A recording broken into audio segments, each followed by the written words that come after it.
From Washington, D.C., this is the Muslim News on Muslim Network TV. Assalamu alaikum, this is Hannah Zuberi. Our top story tonight is about the Confederate statues in the Capitol.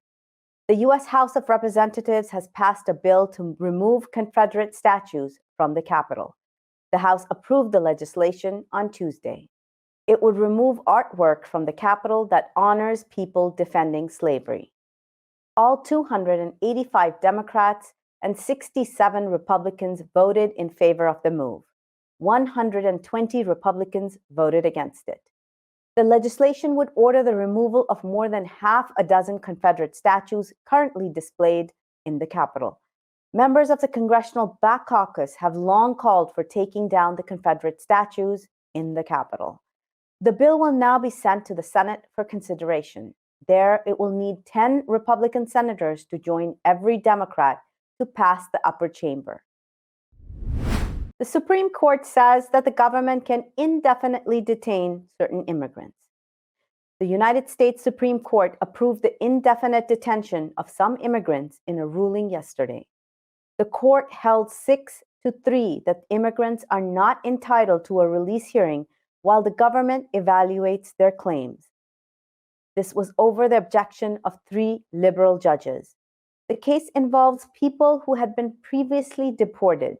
When detained after re-entering the United States illegally, they claimed that they would be persecuted or tortured if sent back. One man in the case is a citizen of El Salvador. He said he was immediately threatened by a gang after being deported from the United States. An immigration officer determined that the immigrants had a reasonable fear for their safety if returned to their countries. It set in motion an evaluation process that can take months or years, Justice Samuel Alito wrote for the court. In related news, the Supreme Court on Tuesday left intact a nationwide pause on evictions put in place amidst the COVID-19 pandemic. The 5-4 vote rejected an emergency request from a group of landlords. They asked the court to end the Center of Disease Control and Prevention's eviction moratorium. It is set to run through July. In another decision this week, the Supreme Court tossed out a lower court ruling in a loss for law enforcement excesses on Monday. The court had revived a lawsuit filed by the parents of a homeless man who died in police custody in Missouri in 2015. They had accused officers of using excessive force in the moments before their son died, handcuffed and shackled in a cell. The justices, in an unsigned decision, threw out a lower court ruling in favor of the police that had concluded excessive force was not used. This meant that the lawsuit was over. Nicholas Gilbert died in a St. Louis police holding cell after 6 officers restrained him for 15 minutes. They handcuffed him, shackled his legs, and placed his face down on the ground. U.S. President Joe Biden mocked climate change deniers as the country's Pacific Northwest saw historically high temperatures this week. Anybody ever believe you turn on the news and say it was 116 degrees in Portland, Oregon? 116 degrees. But don't worry, there is no global warming. It doesn't exist. It's a figment of our imagination. Meanwhile, dozens of youth climate activists were arrested at the White House for demanding action on the climate crisis last Monday. Hundreds surrounded the White House in a nonviolent blockade.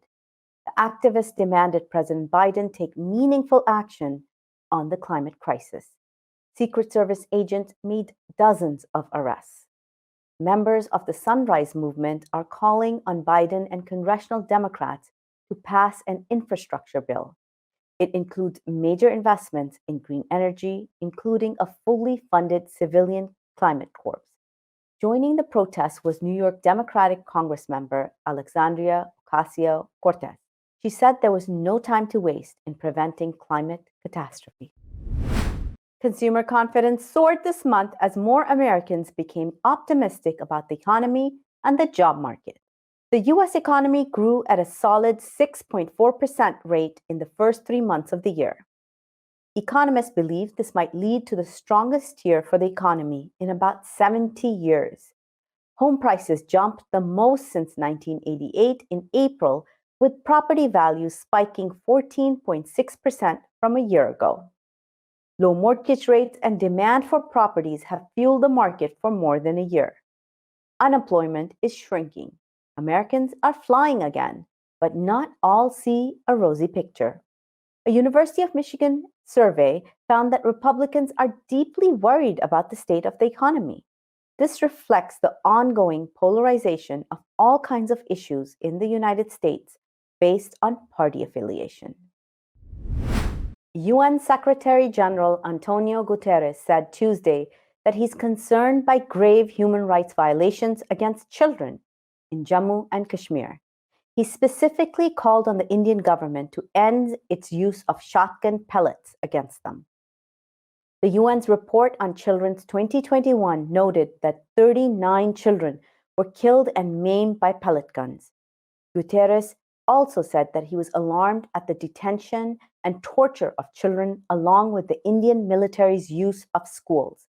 The UN verified use of 7 schools by Indian security forces for 4 months. Schools were vacated by the end of 2020. Indian paramilitary forces and police have extensively used shotgun pellets to subdue pro-freedom protesters. During mass uprisings in 2016, more than 1,000 people were partially or fully blinded. Many described this as the world's first mass blinding. Many victims are predominantly children, and some as young as 19 months old. Kashmir is a Muslim majority in the Himalayan region. It is held by India and Pakistan in parts and claimed by both in full. Some Kashmiri groups in Jammu and Kashmir have been fighting Indian rule for independence or reunification with neighboring Pakistan. According to several human rights organizations, thousands have reportedly been killed in the conflict since 1989. YouTube has removed several videos of a Uyghur human rights channel. Atazurt Kazakh human rights channel focused on the abuse of Uyghurs in East Turkestan. The channel had broadcasted nearly 11,000 videos on YouTube that have received more than 120 million views since 2017. It features thousands speaking on camera about relatives they say have disappeared in China without a trace. The group has been credited by international organizations like Human Rights Watch for drawing attention to human rights violation in the area called Xinjiang, East Turkestan. UN experts and rights groups estimate 1 to 3 million Uyghurs have been detained in recent years there. Atazurt Kazakh human rights channel has come under fire by Kazakh authorities since its founding in 2017. Sirizan Bilash is the Kazakh activist who co-founded it. He has been arrested multiple times for his work.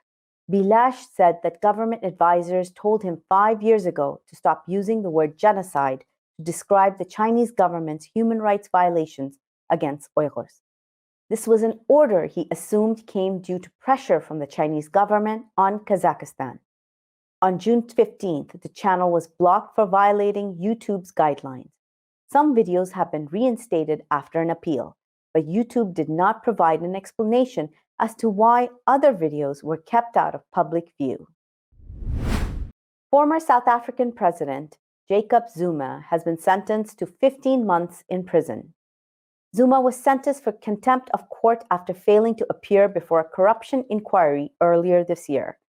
The 79-year-old was the president for nearly 9 years until 2018. He was not present to hear the South African Constitutional Court deliver its ruling and sentence. The judge ordered the former president to hand himself in within 5 days. If he fails to do so, police will be ordered to arrest him and ensure that he is delivered to a correctional center. Judge Sisi Kompepe said. Zuma failed to appear at the corruption inquiry led by the Deputy Chief Justice Raymond Zondo in February. The inquiry examined allegations of high-level graft during Zuma's period in power. The corruption inquiry was set up by Zuma himself. This was under pressure over the mounting scandals shortly before he was ousted in 2018 by the ruling African National Congress. 5 Asian countries account for 80% of new coal power investment, according to London-based financial think tank Carbon Tracker. China, India, Indonesia, Japan, and Vietnam plan to build more than 600 coal power units. This will jeopardize global climate ambitions, according to Carbon Tracker.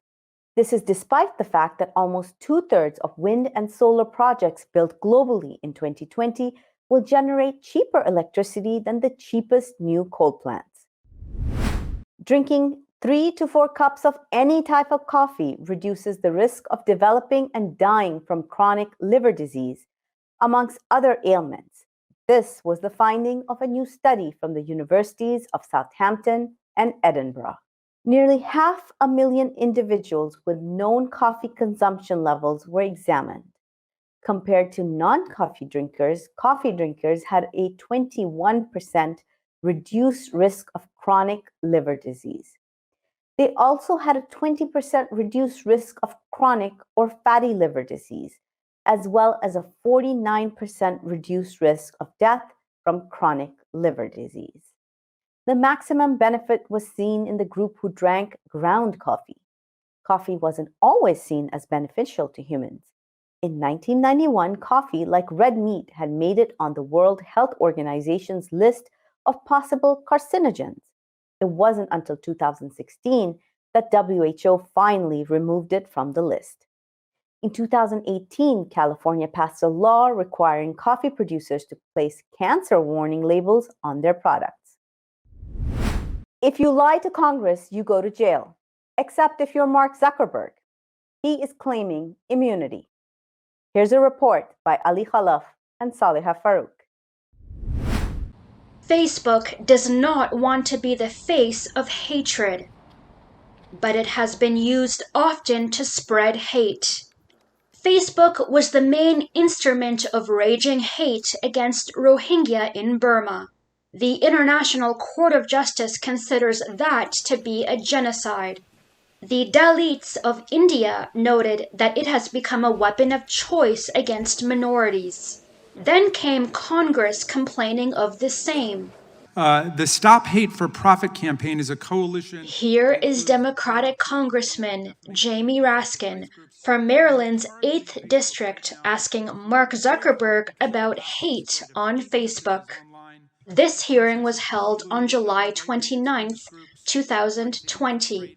Zuckerberg told this in the hearing. In terms of fighting hate, we've built really sophisticated systems. Our goal is to identify it before anyone even sees it on the platform.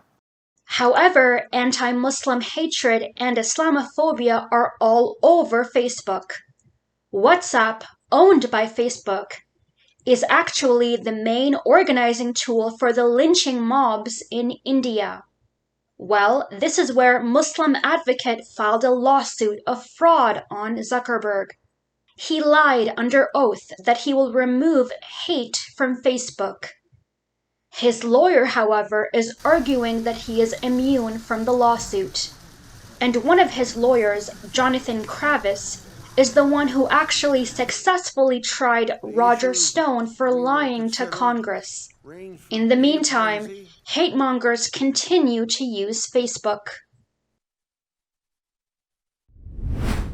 Coming up next after the break is our in-depth analysis segment, so stay tuned and we'll be right back after these messages.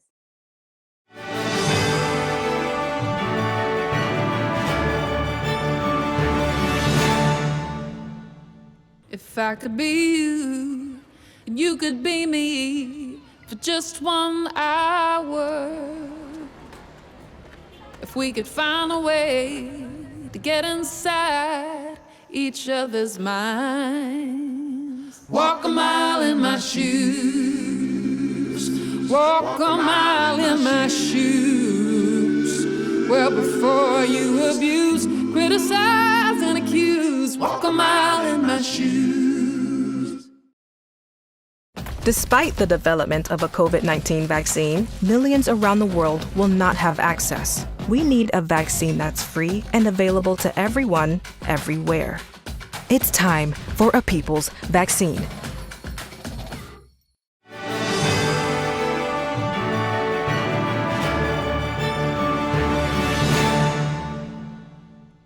Welcome back. Last week, we shared the news of a new study which highlights the extent of racial segregation in America's most populated areas. The University of California, Berkeley's Othering and Belonging Institute found that the problem has become worse in the last 30 years. Director of Research from Othering and Belonging Institute, Stephen Menedian, is joining Imam Abdul Malik Mujahid for a detailed conversation. Over to you, Imam Mujahid. Thank you, Hannah.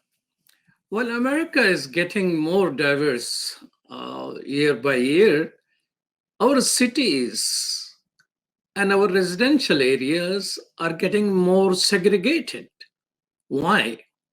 I asked this question to someone who is an expert. He is the director of research at Othering and Belonging Institute at Berkeley, probably the only institute of this nature. Stephen Menedian, welcome. Thank you for having me. All right. So tell me, what are your findings? I mean, it is hitting the news that we are diverse but more segregated. What's wrong with us? Well, you're exactly right. What's happened is that the United States has become more balkanized in our major metropolitan areas, in our neighborhoods, and in our cities. So as the diversity of the United States grows, and the United States has always been a multiracial country, we're just more so today. After the Immigration and Naturalization Act of 1965, we've had large increases in Latinos, Hispanic non-whites, in Asian Americans. In California, Asians have grown by 200% since 1970. South Asians in particular are a very large population in the San Francisco Bay Area. But what's happened is, despite our diversity, we have balkanized into racially identifiable neighborhoods. Now, there are far fewer all white or all black neighborhoods as there were in 1970. So, for example, a heavily white neighborhood, instead of being 100% white, might be 82% white or 78% white. But in a county that's 40% white, in a state that's 40-some% white. So what's happened is that our neighborhoods are becoming balkanized. You have racially identifiable neighborhoods all across the country. You know, you can drive through a city and say, that's a black neighborhood, that's a Hispanic neighborhood, that's an Asian neighborhood, and so on and so forth. And so despite our diversity, we remain persistently racially segregated. Why? Well, there are a number of reasons for that. One reason is that the United States during the 20th century created widespread patterns of racial residential segregation. So in the early years of the 20th century, this was partly driven by the local real estate industries, who promulgated an ideology that racial residential segregation was good for property values. And this particularly happened in the era of what's called the Great Migration, which is a period in which millions of African Americans moved out of the Jim Crow South into the North and the West, into the factories, the plants, the steel factories, the auto factories of Detroit, the steel factories of Pittsburgh, the ships and docks of Oakland and San Francisco and Point Richmond. And so what happened was, around 1900, more than 90% of African Americans lived in the South. But by 1970, you had basically a majority of African Americans, or a near majority, living outside of the South. So that's why it's called the Great Migration. And restrictive covenants were a mechanism used by developers to restrict the race to which homes could be bought or sold. And those were not illegal until 1948. In the second phase, the federal government in the 1930s got involved in the home mortgage market and the housing market. And it created ranking criteria that made it much more difficult for African American and other non-white groups to purchase homes and get federal mortgage insurance on their homes. Remember, housing discrimination was not made illegal in the United States until 1968, federally, which means that you had almost 70 years of housing discrimination baked into our residential areas. And since the Fair Housing Act, there have been a number of mechanisms that have sustained that segregation, but the Fair Housing Act came far too late to unwind those patterns. And we're living with the legacy of those patterns today. So you're saying that essentially it is the federal government and the real estate agents who manufacture the whole thing. Were they deliberating purposefully on this, or it was just going under conversation on the golf courses? Well, many of the mechanisms were quite deliberate. So for example, many of you may have heard of the term redlining. Redlining refers very specifically to a practice of ranking neighborhoods based upon the qualities that would make them good investments and viable for federal mortgage insurance. So for example, in the 1930s, the federal government created an agency called the Homeowners Loan Corporation. And this agency was ostensibly created to help prevent foreclosures during the Great Depression. Right? So you had literally millions of people on the brink of foreclosure. And the Homeowners Loan Corporation was created to help refinance loans and to prevent people from falling into foreclosure. And this agency was only in existence for a handful of years, but it actually created a survey program that ranked city neighborhoods based upon the racial composition. And in so doing, actually created redlining. And the private market then adopted that redlining mechanism and spread it in the 1950s and 60s, even when the federal government stopped doing it. So it was both deliberate, but it was also an ideology of profit maximization, of property values and property value appreciation. Tell me this, if the federal government, had these, the law in 1968, which was passed, how come now the segregation is strengthening? Well, it's strengthening for a few reasons. One is that although many people of color were able to move in small numbers into all white neighborhoods, the exclusionary affluent white enclaves have actually strengthened since 1970. So what's happened is if you look around the country in our metropolitan areas, in almost every metropolitan area, you'll have a handful of diverse neighborhoods that are relatively integrated. You'll also have a handful of heavily Black and Hispanic neighborhoods, but even more prominent are the large number of exclusionary, heavily white, and often very affluent neighborhoods. And those white affluent neighborhoods have maintained their exclusionary nature even as the rest of those metropolitan areas diversified. So the reason segregation has been maintained and actually grown is because you have in very diverse regions, highly exclusionary, heavily white segregated neighborhoods. Tell me this, based on your conversation, it sounds like it's a metropolitan problem. It is not found in smaller town and rural areas. Am I correct? Well, metropolitan regions here refer to both the urban areas, the suburban areas, as well as the exurban and even fringe of rural areas. So I'm distinguishing between cities and metropolitan areas. In our study, Detroit, for example, is the most segregated city in the nation. But the New York metropolitan region is actually the most segregated region. And that region includes the city of New York, which is very large, but it also includes all of the suburbs and even exurbs around New York City. All right, so tell me this, when the Tulsa massacre happened, it was a segregated town. And in that segregation situation, you have this Black Wall Street was burned to ashes. But after such a major catastrophe, Tulsa is still a segregated city. So what type of mechanism? I mean, why Blacks didn't all leave, and why the cities, and any reflections, any change in policies which results in some catastrophe like that? Well, one of the mechanisms that I didn't mention that caused segregation was violence.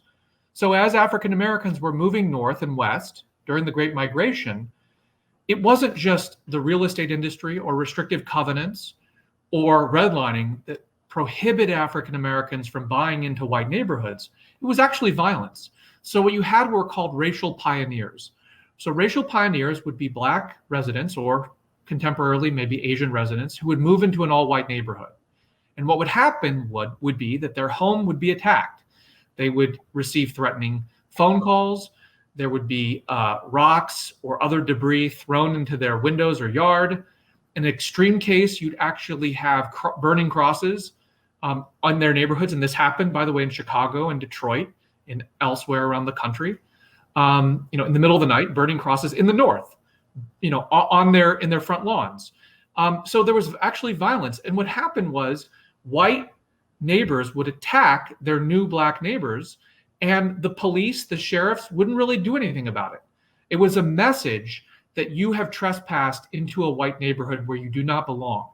And Tulsa, and there were, by the way, around 1920, 1921, 1919, there were racial pogroms all across the country, not just in Tulsa. There were violent attacks on Black community, and what it was a message saying, you do not belong here, you need to leave. So in view of the current situation in which right-wing extremism has adopted a racial component to it, are you fearful that segregation is going to further increase? I am. Part of segregation is not just a racial mechanism of inequality. It exists all over the world. So in our report, we looked, for example, at religious segregation in Northern Ireland between Catholics and Protestants. We looked at gender segregation in certain parts of the Middle East. We looked at religious segregation between different caste Dalit, different caste Hindus in India. In every context, segregation is about separating people from resources based upon their identity. And you can certainly imagine that in this era of ethno-nationalism across the world, right, there's expressions of it in almost every country, that segregation is likely to increase. And the United States, race is one of the major fault lines, the cleavage upon which segregation occurs. And I'm deeply concerned that we're going to continue to see segregation persist deeper and deeper into the 21st century. Well, sad to hear that, but you're correct. I mean, when you mention India, I mean, outside every village, I mean, that's my research, outside every village, there's something they call in English hamlet. It's a small village in which untouchables or Dalit or the lowest caste people live. And they have difficulty accessing the main area. And that's probably going on for centuries. And now, because of the religious violence, segregation is actually increasing on that basis. So you're saying that the violence was a component. It is a component. Look, that's the same thing happened in Northern Ireland during the so-called Troubles in the 1960s. What happened was, if you look at 1920 in Northern Ireland, Protestants and Catholics actually tended to live in the same neighborhoods. But during the 1950s and especially the 1960s, you had communal violence between Catholics and Protestants. And that violence actually increased the level of segregation, such that by 1990, most Catholics lived in Catholic neighborhoods in Northern Ireland, and most Protestants lived in Protestant neighborhoods in Northern Ireland. And the same phenomenon has occurred all over the world. My guess is that before partition, there probably wasn't both a lot of religious segregation or caste segregation in India relative to what has happened during the 20th century. Because if you look around many of these empires, like the Ottoman Empire, you actually have a lot of integration. It's during the late 19th century and the 20th century that this kind of segregation increases. So it's not as historical as we think. In the United States, for example, racial residential segregation is not a 19th century phenomenon. It was created during the 20th century. What was a 19th century phenomenon was public accommodation segregation, which was very different. So more education, more organization, more civilization is not necessarily helping in this area. Yeah, I mean, it's a global phenomenon. And part of it is driven by violence. Part of it is driven by inter-ethnic strife, right? Whether it's caste violence in India. I mean, we know what's happened. Look at what's happened since partition in India, right? India has become much more stratified and segregated by both caste and religion compared to what it was before so. Well, So there's a little difference. I mean, historically, because of the caste, Dalit and untouchable, they were always segregated in neighborhood. Historical record is very high in this area, but that was historical. In modern days, the educated Dalit or educated Muslims or educated Christians, which are otherwise economically mobile, are unable to live in the neighborhoods of Hindus. So religious, yes, but in terms of low caste and high caste, this has been historic phenomenon. Tell me how the critical race theory is strengthening your work or informing your work.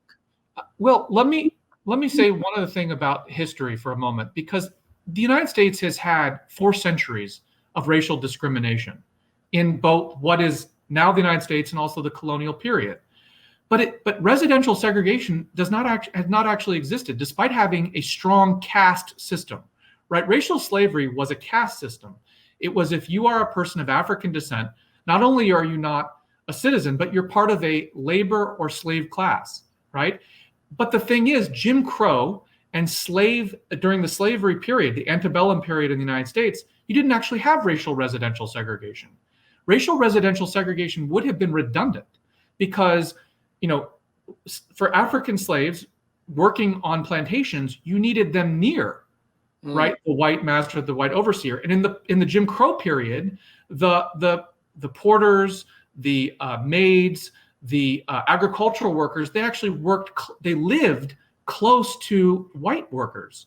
So racial residential segregation, even in the Jim Crow South, is a relatively new phenomenon, meaning the 20th century phenomenon. That's why racial residential segregation spread north first. And part of it is technological, right? It's not until actually people in the world over begin separating their residence from their work. So it's not until the invention of the automobile and trains that you actually have widespread segregation in a residential form. So I would suspect that that's actually true in India and the Ottoman Empire and other places around the world. And it's also true, by the way, in South Africa. South Africa doesn't actually create apartheid until the 1940s. So I think residential segregation, as separated from public accommodation segregation, where people worship, where people go to school, where people work, occupational segregation, residential segregation, I think in a global context, actually is primarily a 20th century phenomenon. Well, thank you so much for your time. Truly appreciate that, Stephen Menendian. And on the light point, I would say exceptionalism of India, but we can argue about it some other time. Thank you so much. Thank you. Back to you, Hannah. Thank you, Imam Mujahid and Mr. Menendian. Before moving on to our next analysis, let's take a quick break, and we'll be right back after these messages.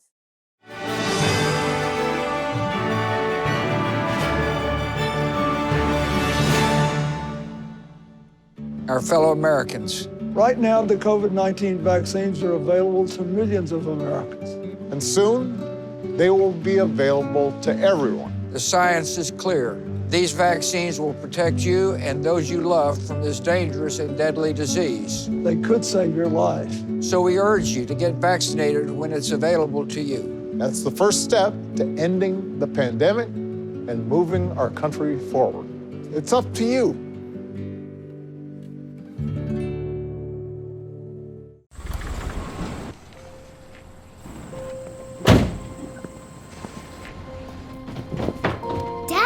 They took over my bedroom. Come on, come on.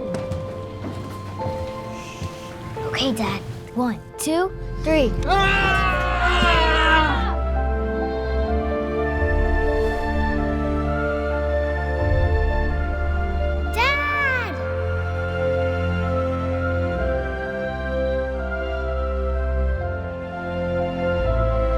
You saved me. Dad? Are you okay? I'm fine, dear.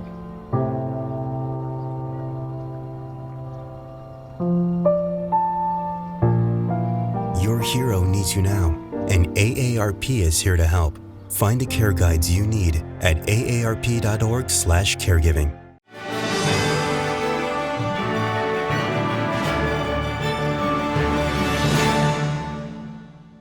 In our first segment, we talked about racial segregation in US cities. Racial wealth divide was mentioned in this conversation. In our next analysis, Diedrich Asante Mohammed and Dr. Amina Al-Din had an insightful discussion. Let's watch. Thank you, Hina. And with us, we have Diedrich Asante Mohammed, who is the Chief of Membership Policy and Equity at the National Community Reinvestment Coalition. Thank you very much for being with us. No, thank you for having me. So first, before we go into our topic, can you tell me what your group does? Sure. The National Community Reinvestment Coalition was founded, I think, 91, and it focuses its work around advocacy, particularly as it relates to the Community Reinvestment Act and making sure that financial institutions are doing their fair share, doing their part in investing in community economic development and addressing, in particular, racial economic inequality. Well, one of the things as we look at perhaps new initiatives, some revitalization of old initiatives into minority communities, is where has the money that has been spent gone? Yes, no, I think that is going to be an ongoing question. I mean, I think, one challenge is it has only been a year. And we did hear, and I think it, was important that, the George Floyd murder in addition to several other murders and the ongoing advocacy that has come out of what people call the Black Lives Matter movement that was built on anti-police brutality work previous to that. And again, the brutal murder of George Floyd really moved a lot of corporate America to make calls that they were going to strengthen their diversity programs and put billions of dollars into investing in racial equity.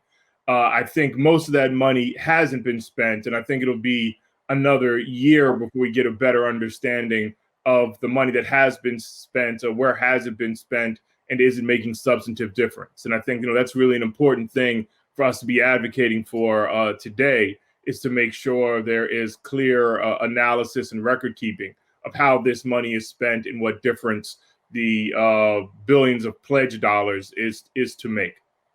But if we just spend money, if we just move to narrow the wealth gap, but we don't change attitudes, how far are we likely to get? Well, I actually am of the opinion that one of the best ways to change attitudes is to bridge racial economic inequality, the racial wealth divide in particular. I think it's actually a regressive economy, and the lack of advancements we've seen in bridging racial economic inequality over the last 40 years that have been at the heart of ongoing racial inequality. I think we've actually seen more changes in attitudes than we've seen changes in economics. But I think a key question is the billions of dollars pledged, will it have a substantive impact in bridging racial economic inequality? Correct? As of 1963, African Americans had about twice the unemployment rate of whites. Right. Have about that today.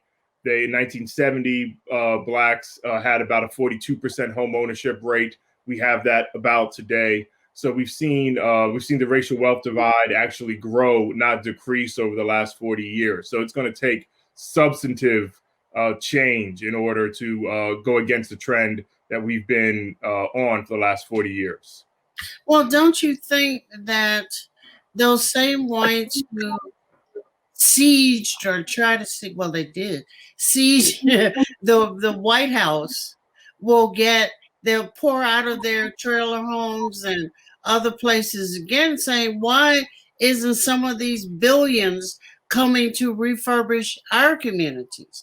Our communities are as in need as other minority, well, they're not minorities, but other communities, and they will not see the systemic racism that is behind what we're talking about now. Yes, well, and I think, we did see that type of a reaction to some of these calls. I think one thing that helped lessen that was the fact that we also had this COVID crisis that emerged around this same time, and trillions of dollars that the United States government was putting into the economy as a whole to help get through this COVID crisis. So I think that trillions of dollars kind of helped overwhelm the billions of dollars pledged in corporate America. I do think, there are, right-wing elements that will be against investing and even just talking about racial equity, and we see that. But I think also a big challenge is even progressive forces in powerful institutions have not been very successful in bridging racial economic inequality. So I think we have to look not just at particularly lower income reactionary elements, but high income institutions, or institutions run by high income individuals that have failed to bridge racial economic inequality over the last 40 years. I was thinking when we were talking about wealth disparity and the absolute decimation in some, especially Black and Latino communities. And I'm saying, we came up decades ago with a Marshall Plan. Why can't we do a Marshall Plan and just rebuild, make roads, put the hospitals and pharmacies and grocery stores in neighborhoods, put people to work in doing that so that there is not such an unemployment rate and a high crime rate? Well, it's been, Dr. King said we have the resources, we just don't have the will. And he was saying this in 67. Right. And that's still the issue today. I mean, and I think, again, we can look at when we had a global pandemic was hitting the United States, we found trillions of dollars just to create out of thin air to help the economy going.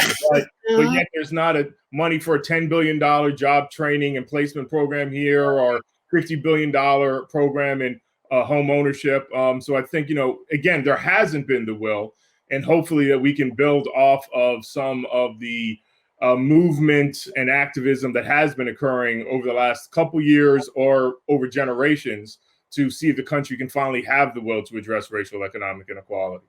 Well, how do you see, if I had to ask you, or I could ask you, and I can, how could you see a strategy step by step so that folk could see change?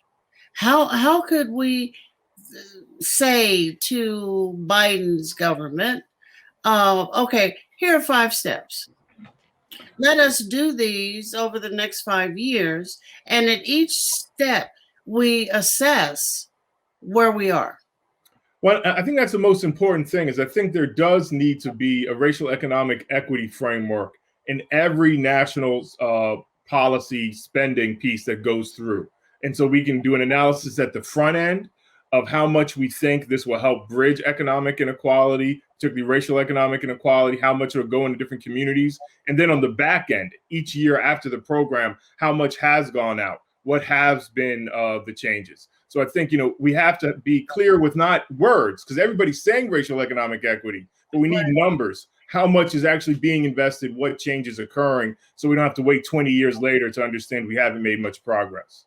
Yeah, because here in Chicago, one of the things that the pandemic revealed, I mean, just starkly, and I'm sure it did it in other cities, was the lack of quality healthcare, where you had these spin-off clinics, you had these very small hospitals where the patients, mostly on Medicaid, could not support really what the hospital needed to do, and the hospital administrations had just let the places run down. So you had ICU beds of 5, 6, and then in the middle of the pandemic, even they were saying we're closing. People couldn't get food. The corner store became the grocery store. Mhm. So you have some things that are all working in tandem. It's, that have to be taken care of all at the same time. No, I think again, with this kind of Black Lives Matter activism and then the COVID crisis at the same time, it really revealed how America has been unwilling to invest in particularly Black communities for generations. And actually, it's been a few generations since America's been willing to invest in its infrastructure, whether it's roads, hospitals, different type of aspects of the care economy, and that it really is time for America, and for the first time, to invest in a strong, broad middle class economy that will be inclusive of all of its citizens. That has never been done. And hopefully we are coming upon a time where that can be done. I hope the impetus is there, the spark is there, and I hope it lights a fire to push us on. Thank you so much for this conversation, and we'll keep it going. Yes, yes, and thank you for having the conversation. Back to you, Hina. Thank you so much. That's all from our Washington studios tonight. Thank you for tuning in. You can find previous episodes and more on our YouTube channel or Facebook page. For more content, keep watching Muslim Network TV or visit muslimnetwork.tv. Assalamu alaikum and good night.